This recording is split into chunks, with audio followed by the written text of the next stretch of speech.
მოგესალმებით ძვირფასო მაყურებლებო, მე მარო ვარ და თქვენ უყურებთ ჩემს ავტოლოგს. გაზაფხულური ამინდი გვაქვს, რას ვიზამთ?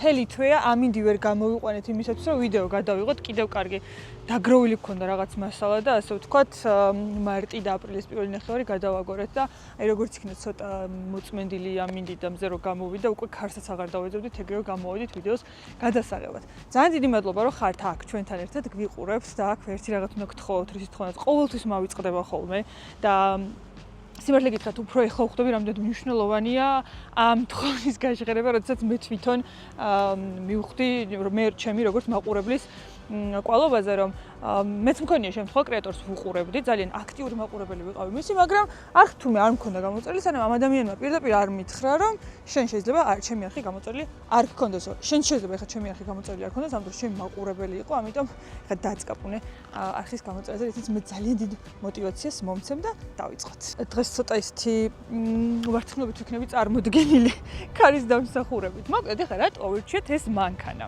დასაწყისში იმას ვიტყვი, რომ ზოგადად Fiat 500-ს მე დიდად არ ვწყალობ. ცოტა ისეთ მანქანად მიმაჩნია, რომელსაც ალბათ არასოდეს არ ვიყოლიებდი ცხოვრების არც ერთ ეტაპზე, არანაირი დანიშნულებით, იმდენად პატარა და ჩემთვის არაუსაფრთხო მანქანაა. მაგრამ Fiat 500 არის საერთოდ სხვაგან ზომილება და Fiat 500 Abarth არის საერთოდ სხვა მოვლენა და სხვა ავტომობილი, რომელიც ავტომოყვარულების სიმპათიას, ყურადღებას, ინტერესს ნამდვილად იმსახურებს და ამიტომ გადავწყვეტე, რომ აი ეს მანქანა გადამეღო. თან ისეთ ფერებშია წარმოდგენილი ჩემი ლოგოს ფერებში, რომ აი ზუსტად ამაზე გავაკეთეთ არჩევანი. დავიწყოთ მოდი ვიზუალით. ზოგადად ეხა Abarth-ის და Fiat 500-იც თითქმის ერთი და იგივეა ვიზუალურად. არაფერი განსხვავება არ არის, ერთადერთი როგორც ვიცი, წინა ბამპერში არის სხვაობა და ლოგოში თავისთავად. ფერები ხო უკვე აღვნიშნე, მაგან ჩემი გული ორმაგად დაიპყრო, ერთი ხო Abarth-ის მიმართ ძალიან დადებითი და კარგი განწყობა მქონდა და აი ამ ფერებში გადაწყვეტილი მანქანა რო ვნახე, საერთოდ რო ვატარებდი როგორ ვიყავ იცით გზაში, აი ვფიქრობდი, რომ აი ეს ნამდვილად არის მეთქი ის მანქანა, რომელსაც დავფიქრდებოდი, რომ მყავდეს მეორე მანქანად. აი ესეთ მანქანად, რომელსაც ყოველდღე ივლი ქალაქში, იმიტომ რომ ქალაქისთვის არის იდეალური ავტომობილი და აგიხსნით რატომ. ამ მანქანის ვიზუალში, რასაც განსაკუთრებულად გამოვარჩევდი და მე ვფიქრობ, ლოგოს საერთოდ რო არ შეხედო, ისედაც ემჩნევა Abarth-ი რო და არა ჩვეულებრივი Fiat 500, ეს არის დისკები. ეხა კარი წავიღებს. დისკები არის ულამაზესი. ანუ იმდენად უხდება და იმდენად აგრესიულ ვიზუალ სცენს, რომ მე ვფიქრობ, აი ამ დისკების გარეშე ამ მანქანის ფასი ალბათ იმის ნახევარი იქნებოდა, ვიდრე ეხლა არის. ანუ ფინანსურ ფასს არ გულისხმობ, რომ მორალურ ღირებულებას გულისხმობ, რა რამდენად კარგი მანქანაა. ძალიან ლამაზია, ძალიან მომწონს. ლოგო არის როგორც წინ წარმოდგენილი, ასევე გვერდში და თუ დააკვირდებით ლოგოს, ამას კარგად დაინახავდით, არის დატანილი მორიელი. და რას ნიშნავს ახლა მორიელი? ამ ავტომობილის შემქმნელი, უბრალოდ Abarth-ის შემქმნელი იყო კარლო Abarth, რომლის ისტორია ზოგადად Abarth-ის ისტორიას გეტყვით, ახლა როგორი იყო რა, დაახლოებით რამდენი 1959 წელს იყო, მე მგონი, რომ კარლო Abarth-მა დააარსა კომპანია, სადაც მანქანებს კი არ უშვებდა, არამედ იღებდა სხვადასხვა ავტომობილებს და მათ უფრო სპორტულ ავტომობილებს გარდაქმნიდა. განსაკუთრებით Fiat-ის შემთხვევა იყო ეს, Fiat-ის ავტომობილებს იღებდა და ამას აკეთებდა, რითიც ძალიან დიდი მიღწევები აქვს დადებული, ასე ვთქვათ, ავტოსპორტში, ანუ ძალიან კარგი პერფორმანსით ხასიათდებოდნენ მის მიერ გადაკეთებული ავტომობილები. მოგვიანებით უკვე Fiat-თან გაერთიანდა და 2007 წელი იყო, როდესაც პირველად გამოვიდა Fiat 500 Abarth და იმის შემდეგ Abarth ყველასთვის ასოცირდება Fiat-თან, არა და რეალურად Abarth-ს გაცილებით უფრო დიდი ისტორია, უფრო დიდი ხნის წინ არის დაწყებული ეს ყველაფერი. აქ განვათავსებ ეგრეთ წოდებულ სპოილერზე და გადავიდეთ ახლა სავარგულის ნაწილზე. უკანა ნაწილი, ესეთი დახრილი არის, ეგრეთ წოდებული hatchback-ს, რასაც ეძახიან. და ეხლა რო ავხდი, თქვენც დაინახავთ, მაგრამ წინასწარს გეტყვით, რომ უპატარავესი სავარგული აქვს, იმიტომ რომ ზოგადად ავტომობილის უკანა, ვაიმე ეს არ უნდა, ესეც ეხდება. ავტომობილის უკანა ნაწილი არის ძალიან პატარა. ეხლა მოდით ჩაგახედებთ, ახლა აქ რა გვიდევს ჩვენ ზურგჩანთა ჩაფხუტი, რაღაც ვისი რო თქვა ცოტა რაღაც ეტევა, არა, ჩემოდას ვერ ჩადებთ ახლა, მაგრამ ახლა აი აქ რაც დევს ზურგჩან და დიდი პარკი დევს, ჩაფხუტი დევს კიდევ რაღაცები და კიდევ დაეტევა, ანუ იმ ხელა სივრცე რჩება, რომ კიდევ დაეტევა რაღაცა. ყოველდღიური მოხმარებისთვის რაც შეიძლება რომ დაგჭირდეთ ავტომობილში ჩასადევად, ხო?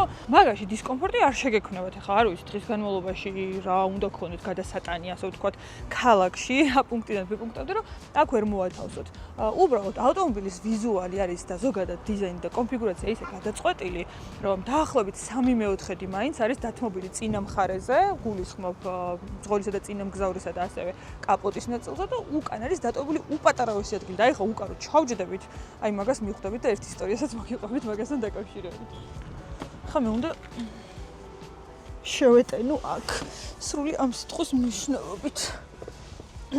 აი ამას გადმოვწერო უფრო კარგად იყოს აღქმადი. არა, რამ ხელზე რომ მოიწეს უკან ვერ დავჯდები. აი თქვათ ესე ზის, ვაიმე. კლაუსტროფობით შეიძლება მოკვდეთ. ანუ მე ზოგადად ვთვლი რომ ეს ავტომობილი 4 ადამიანისთვის არ არის. კი აქვს 4 დასაჯდომი, მაგრამ მე ვთვლი რომ ეს არის მძღოლის და წინამგზავრის ავტომობილი. უკიდურეს შემთხვევაში ძალიან გამოუვალი სიტუაცია რო არის უკან ვიღაც დასვა. ეხლა მაგალითად კორვეტში და სუპრაში ხო ვერავის ვერ დასვა უკან რაც არ უნდა იყოს და ცოტა დისკომფორტია ეგ რა, იმიტომ რომ ფიქრობ რომ ეხლა მე ეს მანქანა რო ვიყიდო, რა იცი რა ხდება, სად ვიყო წასასვლელი, ვინ მყავდეს წამოსაყვანი, არ მაქვს საშუალება რომ უკან ჩავსვა. აი მაგისთვის არის შექმნილი ეს, აი როგორც BMW i8-ში ზუსტად იქაც იმდენად პატარა სივრცეა, რომ ფიზიკურად ვერავინ ვერ დაჭდა, მაგრამ ანუ მართლა ძალიან პატარა სივრცეა. აი ძალიან ცოტა ხანი თუ გაძლებს ადამიანი აქ რო იჯდეს, თავზე ხომ ადევს ეს ჭერი. ანუ მართლა თავზე, აი ვერ ვსწორდები, ეხლა ვარ მოხრილი, იმიტომ რომ გავსწორდე, არ ვერ გაჩვენეთ როგორ გავსწორდე, იმიტომ რომ თავზე მადევს. ეს საბარგული ხო თავზე გადავთ და წინაც ეხა რამდენად ეს კამი კიდე წინ მივწიეთ ცოტა რა მე რო ვიჯექი, უფრო უკან მქონდა. აქაც ფეხებზე მადევს ეს კამი, აი ნახეთ, სივრცე საერთოდ არ მაქვს. ცუდათა ვარ მეგობრები კლაუსტროფობია მჭირს და ეხა გავიგე. პირველად ამ მანქანაში უკან სავარძელზე რომ დავჯექი, იყო მე და ჩემი მეგობრები ვიყავით სადღაც, სადაც მოგვეკითხა ჩვენი მეგობრის მეგობარმა და იყო ამითი და უკანა ჩამჯდარიყავით 3 ადამიანი და ამ მანქანაში ჩავჯექი უკან სავარძელზე, იმიტომ წინ მძღოლი მგზავრთან ერთად მოვიდა და უკან მივიხედე და როცა ეგრევე რა წარმოვიდგინე, იცით? აი ამ მანქანაზე ხა გზაში უკან ვიღაც დამეჯახოს მეთქიან, რომ დაგჯახებოდა. ანუ გონია რომ მე აქ ვერ გადავრჩებოდი, იმიტომ რომ იმდენად ახლოს არის ეს ყველაფერი და იმდენად არანაირი სივრცე არ არის. ამიტომ ვთვლი რომ არის მძღოლის მანქანა, რომელმაც ძალიან უკიდურეს შემთხვევაში უნდა დასვას აქ მგზავრი, ან დამატებითი ნივთები განათავსოს. ან დამატებითი საბარგო სივრცე, ასე ვთქვათ რა. ეს კამების იწევა, ანუ უკანა საბარგული შეგიძლიათ რომ გაზარდოთ, ალბათ უფრო მაგისთვის გამოიყენოთ რაღაცა ალტერნატივა გაქვს, რომ უკანაც ვინმე დასვათ. თორე აი აქ ჯდომა ძალიან ძნელია. ორჯექის ჩასადები კი არის განთავსებული. ახლა მაინც ყოველ შემთხვევაში აქ თუ ვინმე გეჯდებათ, ჭიქებს ჩაალაგებენ რა. ინჟინრებს ნაფიქრი აქვთ ეს და ქარხანებად გამოუშვა ასე რომ ეს უნდა იყოს 4 კაციანი მანქანა, მაგრამ ეს მანქანა 4 კაციანი მანქანა არ არის. ეხლა ჩაგახედებთ რა ხდება ამ პატარა ძრავში. პატარა ბავშვით აი მე მაგალითად რაღაცნაირად ლეკვს მაგონებს ეს ავტომობილი იმდენად პატარა და საყვარელი და ისეთ თვალებით იყურება. სხვა შორის მე მგონი ლოგოს ისტორია არ მითქვამს თქვენთვის მორიელი არის გამოსახული და ამის მიზეზი ის არის რომ ვინ შექმნა აბარტი, კარლო აბარტი იყო ზოდიათ ვთქვათ მორიელი და თან ამას ისახსნა აქვს რომ აი როგორც მორიელია პატარა და ძალიან ხისტი და ძალიან აგრესიული დაახლოებით იგივეა ესეც პატარა ხისტი და აგრესიული სოციალურ საკმაოდ კარგი და ლოგიკური ახსნა იმიტომ რომ მართლა ესეთი ავტომობილია ჩემი ტანჯვა დაიწყოს ეხლა მე ვიპოვო საიდან გავხსნა ეს საბარგული შევიტოვე კაპოტიც რა ძალიან პატარა აქვს და შიგნეულობად მოკლედ ამას დასაჭერი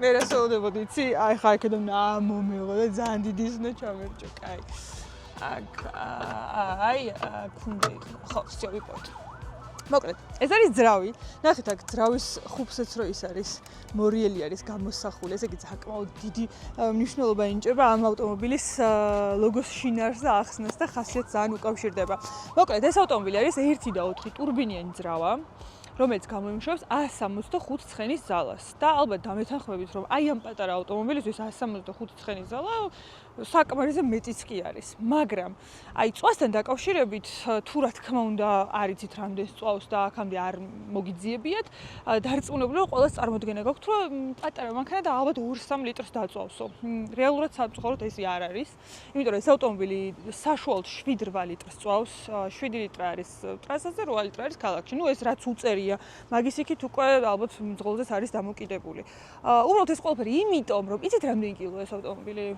აი თქვენიაც რამდენი კილოა წარმოიდგინეთ და გეტყვით იმიტომ რომ იმდენად პატარა რომ ფიქრობთ ალბათ 1 ტონაც კი არ იქნებაო ტონაზე მეტია დაახლოებით ტონა და 200 კილო არის მისი წონა შესაბამისად ესეთი მძიმე ავტომობილის ან ტურბინით ძრავისთვის ალბათ არც ისე გასაკვირია, რომ 7-8 ლიტრა არის წვა. ხო, ასეა. მაგრამ სამაგიეროდ მაგარი საგეზაო მანქანა გეყოლებათ. და მადლობა არა მარტო მაყურებელს, არამედ რა თქმა უნდა იმ კომპანიებს, რომლებიც გვერდში უდგანან ჩვენ არხს, არიან ჩვენი პარტნიორები და მათი დახმარებით იქნება კონტენტი ჩვენს არხზე. პირველი ჩემი გენერალური სპონსორი არის კომპანია Trust Import, რომლის საშუალებითაც შეგიძლიათ ჩამოიყვანოთ ავტომობილები ამერიკიდან და არა მარტო ამერიკიდან, კანადიდან შეუძლია კომპანიას ჩამოგიყვანოთ მანქანა, რომელიც იქნება გაცილებით უფრო კარგი ღირებულების, ასე ვთქვათ, ამერიკულთან შედარებით და ასევე კანადაში არის რაღაც დამატებითი გადასახადი, თუ არ ვწდებით 18%, რომელსაც გაურბიან ხოლმე ზოგადად კომპანიები და თვითონ მომხმარებლებიც და ეს არის ერთ-ერთი მიზეზი, რატომაც კანადაში ყველა ვერ თამაშობს. მაგრამ Trust Import-ის შემთხვევაში მინდა გითხრათ, რომ ამ გადასახადისგან თქვენ ხართ გათავისუფლებულები, ამიტომ შეგიძლიათ თამამად ითამაშოთ კანადის აუქციონზე და მოიგოთ ძალიან კარგი ავტომობილი, ძალიან კარგ ფასად. და რაც მთავარია, ყველაზე მაგარი ტარიფით ჩამოიყვანოთ საქართველომდე. მეორე ჩვენი პარტნიორი არის Sokar Georgia Petroleum, რომელიც რა თქმა უნდა 50 ლიტრის საწვავს ამ ვიდეოშიც გაათამაშებს და დამეთანხმებით ახლა დღეს საწვავი როგორი დიდი ფუფუნება, ამიტომ დაწერეთ კომენტარი, ნებისმიერი სახის კომენტარი არის გამარჯვებული, ამიტომ თქვენ არ დაკარგოთ შანსი, აუცილებლად დატოვეთ კომენტარი კომენტარების ველში. ჩვენი მესამე პარტნიორი არის Little Tree Georgia, რომლის არომატიზატორსაც რა თქმა უნდა ამ ავტომობილს განვათავსებთ და ბოლოს ყავა არის დანკინი, ზაფხული მოვიდა მეგობრებო და დანკინის ცივი ყავა ნაყინით არის საუკეთესო, რაც კი შეიძლება ზაფხულში დალიოთ. დავკიდოთ Little Trees ჩემი საყვარელი არომატი ამერიკის სურნელი ძალიან კარგი. თქვენ კი იცით როგორ უნდა გამოიყენოთ ეს თლიანი და არ უნდა ამოიღოთ თუ არ გინდათ რომ მალე გათავდეს. ნუ ხა ეს დემონსტრირებულად დავკიდოთ იმისათვის, რომ რეალურად მისი სწორი გამოყენება არის, როგორც იცით, პარკიდან უნდა ამოაყოფინოთ ყოველ კვირა თითო ტოტი და აი ბოლოს ეს ძირი რო დარჩა, მე უნდა ამოიღოთ და მე უნდა ჩამოკიდოთ. თორე თავიდან ერთბაშად აფრქვევს ძალიან დიდ სურნელს, ჭარბად, შეიძლება ვიღაცას არ გიყვარდათ და თან ეგრე უფრო დიდი ხანი გეყოფათ. აი როგორც დასაწყისში ვთქვი რა, როდესაც ვიზუალზე საუბრობდი გარედან, ძალიან პატარა ავტომობილია, მაგრამ 3/4 წინა მხარეს აქვს მეთქი დაკავებული, ზუსტად ეგრეა. აი ჩემთვის, როგორც მძღოლისთვის, ეხლა მაგალითად საერთოდ არანაირ დისკომფორტს არ წარმოადგენს ამ ავტომობილის ზომა შიგნიდან. და გარედან მით უმეტეს ეხლა ძალიან კომფორტულია ქალაქში, ეხლა წარმომიდგენია აი ამითი რამხელა კომფორტი იქნება მოძრაობა, ზოლიდან ზოლში გადასვლა, პარკინგი ყველაზე დიდი პრობლემა, იმიტომ რომ ზოგან ისეთი პატარა ადგილია დატოვებული, რომ აი ჩემი მეორე სერითაც კი რო ვერ ჩავეტევი, წარმოგიდგენ რომ ცოტა უფრო დიდი ავტომობილისთვის რამდენად რთულია და თუ ცენტრალურ ქუჩებზე ხარ, საერთოდ კატასტროფა ხდება ხოლმე და აი ეს ავტომობილი ხარ რო წარმოვიდგენ რამდენად კომფორტული იქნება ეგეთ ადგილას, ცენტრალურ ქუჩებზე ვინ ცხოვრობს იმათთვის განსაკუთრებით, რაღაცნაირად შემშურდა კიდევაც ამ ავტომობილის მფლობელის, იმიტომ რომ წარმოვიდგენია მისთვის რამდენად კომფორტულია ქალაქში გადაადგილება ამით და იქ ქალაქისთვის ვფიქრობ, რომ ეს ძალიან კარგი ავტომობილი. წინ ძალიან მინიმალისტური ინტერფეისი აქვს, ნუ თავისი წლოვანებიდან გამომდინარეც და ერთი ნუ რაც არ მომწონს, ერთი არის რომ აი აქ შუაში სივრცე არა აქვს, ანუ ბარი არ არის მაღლა ამოსული და მარტო ეგრეთ წოდებული ხელთათმანების უჯრა, ანუ ჩვენს ენაზე ბარდაჩოკი აქვს, მეტი არაფერი და აი აქ რაც საკმაოდ კომფორტულია, ახადო და რაღაც ჩალაგო კარგია, თუმცა მაინც იზრუნეს, ასე ვთქვათ, მისმა ინჟინერებმა და დიზაინერებმა და აქ ხელის დასაყრდენი ჩასვეს. აი სადაც შემიძლია რომ ჩამოვეყრდნო და აი ეს კომფორტი განვიცადო რა კომფორტად განვიცდი ხოლმე და ისთვისაც მჭირდება ბარი გარდა იმისა რომ სათავსო იყოს. როგორც გითხარით, თვალთახედის ვარელი არაჩვეულებრივი, სივრცე ძალიან კარგი, უკან მგზავრებმა იდარდონ, თორე მძღოლი და გვერდით მგზავრი ძალიან კარგად იმგზავრებენ. ეხლა დავქოქოთ, წავიდეთ, ვნახოთ როგორია მოძრაობაში, მე კი ვნახე უკვე, მაგრამ ეხლა მოძრაობაში გაგიზიარებთ ამ ჩემს შთაბეჭდილებებს, რა შთაბეჭდილებებიც მივიღე ამ ყველაფრიდან და თან ვისაუბროთ ამ ავტომობილზე უფრო დეტალურად. და გინდათ განახოთ უკან მგზავრის პოზიცია როგორი არის, ანუ მე ხომ გითხარით, ჩემი როგორც მძღოლისთვის რამდენად კომფორტულია. ეს არის უკანა მგზავრისთვის. უკანა მგზავრისთვის რამდენად კომფორტულია. ნუ ახლა მიშამ ცოტა წონაში მოიმატა და მაღალია ახლა რას ვიზავთ, მაგრამ გაითვალისწინეთ მეგობრებო, რომ როდესაც ამ ავტომობილს შეიძენთ, უნდა იცოდეთ წინასწარ, რომ ეს იქნება მხოლოდ თქვენი სიამონება და თქვენი კომფორტი. თუ თქვენ ყოველთვის გადაადგილება გიწევთ ისეთ შემთხვევაში, როდესაც უკანა მგზავრებიც ყოველთვის გყავთ, მაშინ იცოდეთ, რომ ბევრი ყოფილება გექნება და ბევრი დისკომფორტი შეგექმნებათ, მაგრამ ადამიანი მაინც ეგოისტი არსება, ამიტომ თქვენს თავზე იფიქრეთ მეგობრებო, იმიტომ რომ დარწმუნებული ვარ, ეს მანქანა მოგენიჭებთ ძალიან კარგ სიამოვნებას და გეტყვით რატოც. პირველი, რაც განსაკუთრებულად მომწონს ამ მანქანაში, არის მისი ხმა, რომელიც მთლიანად გამოხატავს მის ხასიათს. აი, დასაწყისში ხა ეგეთ შესავალი რატომ გქონდა, რომ ეს მანქანა ხო არის იტალიელი პიროვნება, პატარა საყვარელი მოპუსკული მანქანა, რომელიც აი რაღაცა გოგოშკურ ვაიბს იძლევა, ხომ ესეა. რეალურად კონკრეტულად ეს, ანუ Fiat 500 არ მაქვს ობერი, იმიტომ რომ Fiat 500 მართლა ეგეთია, აბარტი არის საერთოდ სხვა პიროვნება და როგორ მგონია იცი, აი თავისი ხასიათი აქვს რა და ვისაც ეს ყავს. ანუ ის ადამიანს მგონია ხოლმე რაღაცა აი თავის სახასიათო ტიპია, რომელსაც თავის გამოხატავს ამ ავტომობილით და უნდა რომ ყავდეს პატარა, კომპაქტური, ასე თუ ისე ეკონომიური და სპორტული მანქანა. დაახლოებით ეგეთი წარმოდგენა მაქვს ხოლმე აბარტის მძღოლებზე და აი გოგოებს რო ყავთ ხოლმე განსაკუთრებულად მოწონს, იმიტომ რაღაცა wild შთაბეჭდილებას მიტოვებენ ხოლმე. ეხლა როგორია მართვაშან? გარდა იმისა, რომ ჩავჯექი და ჩემთვის კომფორტულია, სივრცე კარგია, ყველაფერს კარგად ვხედავ, პატარაა და კომპაქტურია. ეხლა მოდი ვთქვათ, როგორია რეალურად მართვაში. რამდენად კომფორტულია? გულწრფელად გეტყვით. ამ მანქანისგან და არ უნდა ელოდოთ კომფორტს და კარგ რბილ ამორტიზაციას. და დარწმუნებული ვარ, ალბათ არ ელით, მაგრამ ვინც არ იცით და ელოდით, აღარ ელოდოთ. იმიტომ რომ სულთა სპორტული ძალიან ხისტი ავტომობილია, რომელიც უსწორმასწორო გზაზე გაგრძნობინებთ აბსოლუტურად ყველაფერს. იმაზე უფრო მძიმედ გაგრძნობინებთ ვიდრე სხვა ჩვეულებრივ ავტომობილში, იმიტომ რომ ხო, პირდაპირ აღიქვამთ ყველაფერს საკმაოდ ხისტი ავტომობილია და რაღაც დოზით ცოტა დისკომფორტი უფრო იმ თვალსაზრისით არის, რომ გარდა იმისა, რომ ხა შენ არ ზიხარ თლად რბილად და კომფორტულად, არის ასევე ის, რომ გონია, რომ მანქანას ტკივა და აწუხებს და ეხა ოდნავ უსწორმასწორო გზაზეც რო გადავივლიდით, იმდენად ვირხეოდი და იმდენად ვჯაყჯაყებდი, რომ აი დაძაბული ვიყავი, რომ მეთქი აი მანქანას რამე ხარ მოდის, მაგრამ იმდენად ეხა მინიმალური უსწორმასწორო გზა იყო, რომ მაგითი მანქანას არაფერი არ მოუვიდოდა. თუმცა მე ვფიქრობ, რომ ამ მანქანას კომფორტისთვის არავინ არ ყიდულობს, იმისათვის, რომ კომფორტი მიიღოს და რბილად იმგზავს. ახლა Mercedes-ის კომფორტი თუ გინდა, შეგიძლია იყიდო Mercedes-ის გემივით სედანი და იარო ქალაქში ძვირადაც და ხო, არა კომპაქტურადაც. ამ მანქანას ვინც ყიდულობს, მგონი აი ერთ ჩართვას გავაკეთებ კიდე უკანა მგზავრის პოზიციიდან, რომ ცოტა ესეთი ჩაქანებული ადგილი იყო ავტობანზე, ჯერ ავტობანზე რატო ესეთი გზა, მაგრამ ნუ კარგი ესეთი გზა იყო და აი იქ ჩაქანების დროსაც კი მიშამ ჭერს მიერწყა თავი, როგორც იმიტომ რომ როგორც გითხარით, ძალიან დაბალი ჭერი აქვს და ხო, ძალიან იგრძნობა ყველაფერი. რას ვსაუბრობდით? ანუ ვისაც კიდე მიერთხა რას ვამბობდით?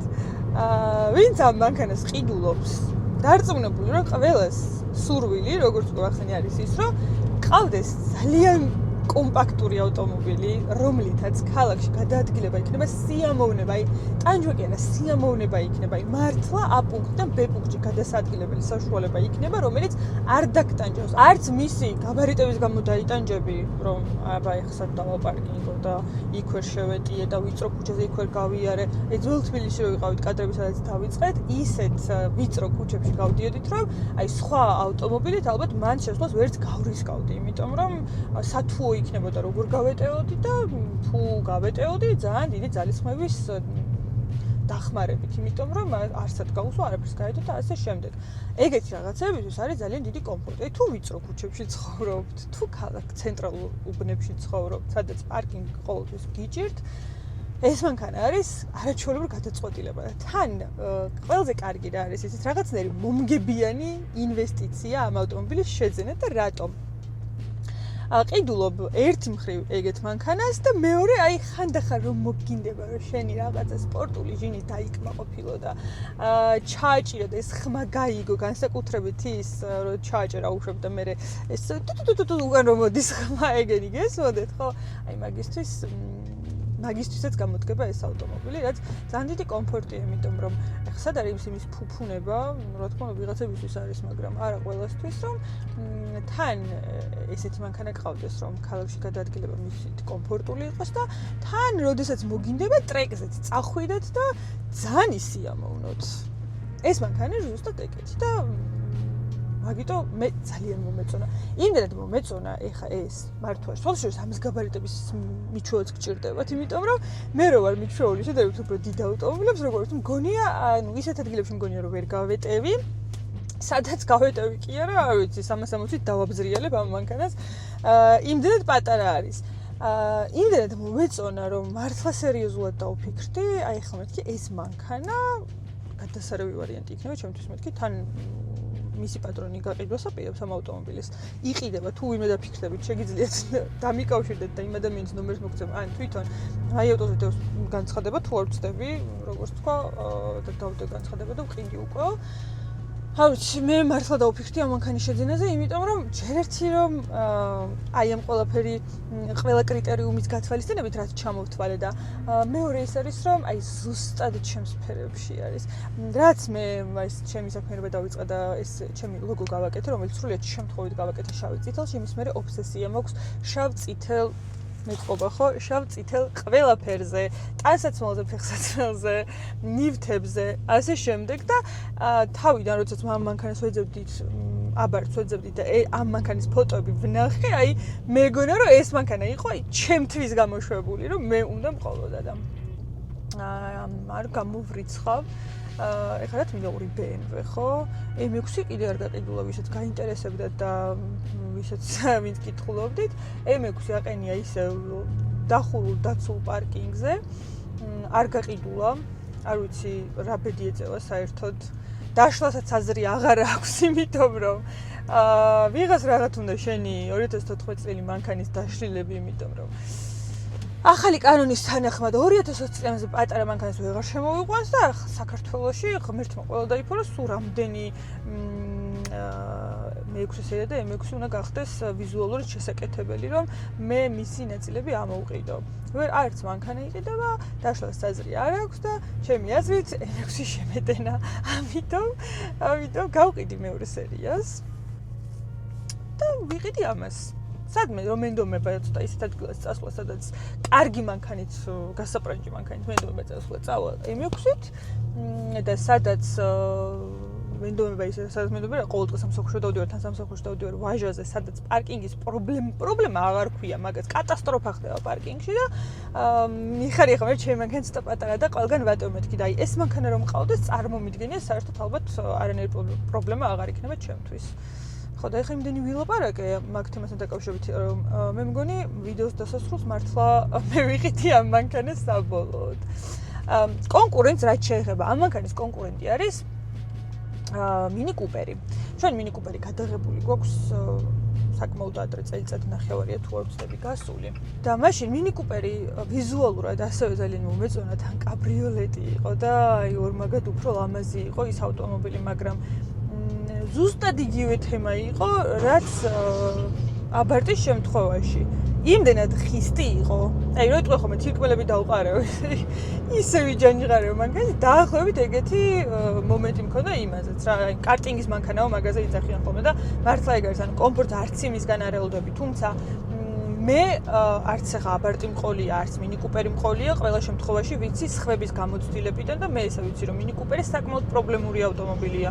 მე რა რომ BMW-ს შვილობილია და მე BMW-ში ნიკი გონი ვარ და ნუ ასეთ ვისაც რაღაც დოზით ვარ, მაინც გულწრფელად ვიტყვი და რაც ობიექტურია, იმას ვიტყვი, რომ ხო, ცნობილია, რომ Mini Cooperi არის საკმაოდ პრობლემური ავტომობილი, რაც მე მაგალითად Fiat-ზე და Abarth-ზე იგივე არ მსმენია.